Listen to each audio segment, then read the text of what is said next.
Top quality और consistent performance के लिए सिर्फ सिल्वर पंप नाम याद रखना। આપની સાથે હિરલ મહેતા અમદાવાદથી સમાચાર સામે આવી રહ્યા છે કે જ્યાં ગુરુકુળ વિસ્તારમાં આવેલા પૂર્વી ફ્લેટમાં આગ લાગવાનો બનાવ સામે આવ્યો છે। આ સાથે જ ત્યાં આસપાસમાં રહેતા લોકોને પણ તાત્કાલિક બહાર કાઢવામાં આવ્યા હતા। ફ્લેટના 8મા માળે આગ લાગી। પૂર્વી ટાવરના 8મા માળે 803 નંબરના ફ્લેટમાં એસીમાં આગ લાગી। મકાનના બહારના ભાગે એસીમાં આગ લાગવાનો બનાવ સામે આવ્યો। એસીમાં આગ લાગ્યા બાદ ગેસ સિલિન્ડર બ્લાસ્ટ થયો હતો। 8મા માળે આગ 10મા માળ સુધી ફેલાઈ હતી। આગને કારણે 4થી પણ વધારે ફ્લેટમાં નુકસાન પહોંચ્યું છે। 2 ફ્લેટ સંપૂર્ણ બળીને ખાખ થયા છે। 7 લોકોને ક્રેનથી નીચે ઉતારવામાં આવ્યા। બિલ્ડિંગમાં ફસાયેલા લોકોને ધાબા ઉપર જવાની સૂચના આપવામાં આવી। ધાબા પરથી ક્રેન મારફતે લોકોનું રેસ્ક્યુ કરવામાં આવી રહ્યું છે। ફાયર વિભાગના જવાનોએ અનેક લોકોનું રેસ્ક્યુ પણ કર્યું। प्राथमिक तपास में इलेक्ट्रिकल फॉल्ट होने की गुंजाइश ज़्यादा है। जो प्रॉब्लम गई यहाँ पे जो व्हीकल पार्क थे जिसका हमारे व्हीकल अंदर नहीं जा पाए, वो एक प्रॉब्लम को फेस करना पड़ा। फायर सेफ्टी का जहाँ तक सवाल है, बिल्डिंग में फायर सेफ्टी इंस्टॉलेशन किस तरीके की है, उसका कुछ इंस्पेक्शन वगैरह की रिपोर्ट? फायर सिस्टम इंस्टॉल्ड है और एक राइजर हम लोग का यूज़ भी हुआ है और फर्दर फिर हम इन्वेस्टिगेट करने के बाद बता पाएंगे। हाँ जी, आप कंट्रोल में है और अभी कूलिंग एक्टिविटी चल रही है। अभी कोई फंसा हुआ है? नहीं, अभी कोई फंसा हुआ नहीं है, सब लोग निकल गए। कोई इंजरी है सर? नहीं, कोई इंजरी रिपोर्ट नहीं हुई है फायर के कारण, इसमें कारण। हाँ जी, वो जो प्रोसीजर होती है वो श्योरली फॉलो की जाएगा। पार्किंग का जो इशू है उसकी वजह से जो परेशानियां होती है फायर ब्रिगेड को बिल्डिंग्स में आने के लिए, रेसिडेंट्स को क्या अपील करेंगे जब ऐसी इंसिडेंट्स होती है तो? हम दो ही अपील करेंगे। एक कि फायर व्हीकल, इमरजेंसी व्हीकल आने के लिए जगह होनी चाहिए, पार्क करने के लिए जगह उनको बना के रखनी चाहिए। दूसरा, जो अवेलेबल फायर सिस्टम है वो वर्किंग कंडीशन।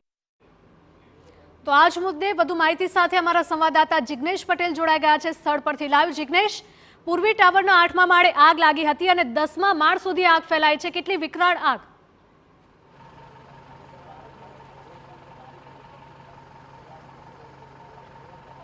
હિરલ, જે પ્રકારે ઉનાળાના સમયમાં ગરમી વધતાની સાથે આગની ઘટનાઓ પણ વધતી હોય છે અને ખાસ કરીને હવે જે ફ્લેટ છે, એપાર્ટમેન્ટ છે, તેમાં આગની ઘટનાઓની સંખ્યા વધી રહી છે।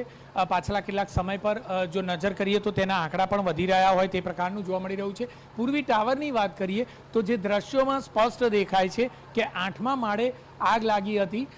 જે આગ ધીમે ધીમે બાજુના ફ્લેટમાં તેમજ ઉપરના ભાગે એટલે કે 9મા માળે અને 10મા માળ સુધી આ આગની અસર થવા પામી હતી। જે 4 ફ્લેટ છે તેમાં મહદઅંશે ખૂબ જ નુકસાન થવા પામ્યું છે। જે રહેવાસીઓ હતા તેમને સૂચના આપતાની સાથે તેઓ પોતાની રીતે જ તેઓ ધાબા પર જતા રહ્યા હતા, જેના કારણે કોઈ પણ પ્રકારની જાનહાનિ નથી। અને 8મા માળથી નીચેના ભાગમાં રહેતા તમામ લોકો સીડી અને લિફ્ટ મારફતે નીચે ઉતરી ચૂક્યા હતા। જે ગેસના બાટલામાં જે બ્લાસ્ટ થયો હતો તે દર્શાવીએ છીએ કે જે આ બ્લાસ્ટ છે તે બ્લાસ્ટના કારણે આખરે આ ફ્લેટમાં આગ થવાની ઘટના સામે આવી હતી। મહદઅંશે જોઈએ તો કેટલાક લોકો હતા તે લોકો અહીં ફ્લેટમાં વસવાટ કરતા હતા અને તેમને કોઈ પણ પ્રકારની નુકસાન ન થાય તે માટે તેમની રેસ્ક્યુ કરવામાં આવ્યું હતું। ક્રેન મારફતે કેટલાક લોકોને નીચે ઉતારવાની કામગીરી કરવામાં આવી। જે રહેવાસીઓ છે તે મહદઅંશે અહીં રહેતા હોય છે અને ખાસ તો તેમની સાથે વાત કરીશું। કયા પ્રકારની ઘટના બની અને કેવી રીતના દ્રશ્યો જોયા? અચાનક જ એક બ્લાસ્ટનો અવાજ આવ્યો અને પછી બધાને ખબર પડી કે ક્યાંક ના 8th ફ્લોર ઉપર આગ લાગી છે, એટલે બધાને ઇવાક્યુએટ કરવાનું કીધું અને જેને નીચેના માળના હતા એ લોકો સીડીથી બધા બહાર આવી ગયા અને જે ઉપરના જે લોકો હતા એમને આપણે ટેરેસ ઉપર મોકલી દીધા। અને ફાયર બ્રિગેડની સારી કામગીરી બદલ ફાયર બ્રિગેડની ક્રેન દ્વારા એ લોકોને બહારથી ઇવાક્યુએટ કર્યા અને ઇમિડિયેટલી ફાયર બ્રિગેડ આવી ગઈ અને આગ ઉપર કાબુ લાગ્યો। કેટલા લોકો રહેતા હશે આ ફ્લેટમાં વાત કરીએ? 88 બ્લોક છે, મીન્સ ટોટલ એક બ્લોકની અંદર 44 મીન્સ એક ફ્લોર ઉપર 4 એવા 11 માળે 44 ફ્લેટ અને 44 પરિવાર આપણા અહીંયા બ્લોકમાં છે। એ બ્લોક કેટલા ફ્લેટમાં નુકસાન થવા પામ્યું આ આગની ઘટનાથી જોઈએ તો? આજુબાજુના કેટલા ફ્લેટ, ઉપરના કેટલા ફ્લેટ? એકચ્યુઅલી 800 જે ફ્લોર ઉપર આગ લાગી એના એ 2 ફ્લેટ અને એની ઉપરના ઇમ્પેક્ટ થયેલા છે।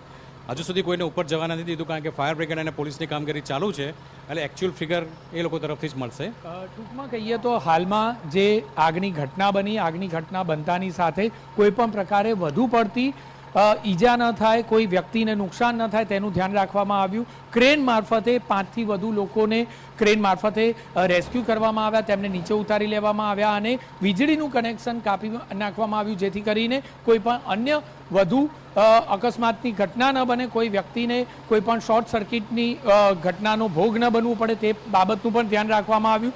મહદઅંશે હિરલ બાબત એ છે કે હવે એપાર્ટમેન્ટમાં આગ લાગે ત્યારે લોકોએ કેવી રીતે સાવધાનીપૂર્વક નીચે ઉતરવું અથવા તો કયા માળે આગ લાગી છે ધ્યાન પર રાખી અને તેઓએ છત પર જવું તે બાબત લોકોએ જાણવાની જરૂરિયાત છે, જેથી કરીને કોઈ પણ પ્રકારે જાનહાનિ ન થાય.